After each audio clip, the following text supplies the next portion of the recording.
Lancé il y a 2 ans, Nuco permet aux professionnels de la construction de mesurer et d'optimiser en autonomie l'empreinte environnementale de leur projet, et cela avec fiabilité et sans expertise particulière, quelque chose qui est extrêmement important aujourd'hui dans leur métier. Retrouvons dès maintenant Marine, qui est responsable marketing et développement. Bonjour Marine.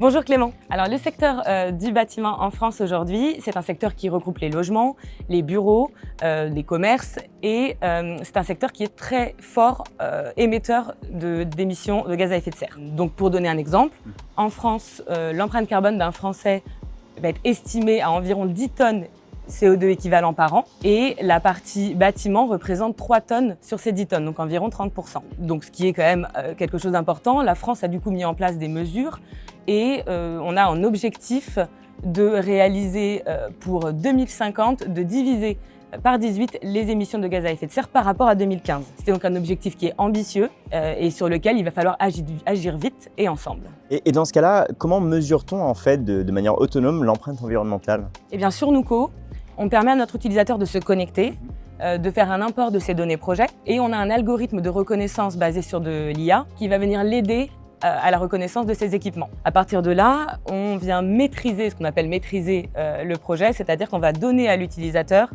une idée des leviers d'optimisation, donc de ce qu'il pourrait faire pour optimiser son projet d'un point de vue environnemental.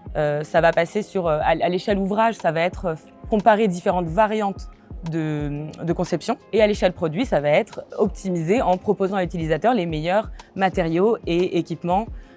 Tout ça dans le but d'avoir un impact maîtrisé à la fin en toute transparence et en toute autonomie. Et dans ce cas-là, en fait, aujourd'hui, comment les entreprises de construction voient-elles les enjeux environnementaux ? Est-ce qu'elles se mobilisent ? Tout à fait. C'est un point qui est important. Aujourd'hui, les entreprises, elles se mobilisent et ça fait déjà un certain temps pour certaines entreprises. Il y en a qui ont commencé ces sujets vraiment en amont. Nous, chez Nuco, on a co-construit notre plateforme avec certaines de ces entreprises qui s'y sont pris un peu en avance et qui nous ont permis de voir un peu plus ce qu'il fallait vraiment faire pour être utile à l'écosystème.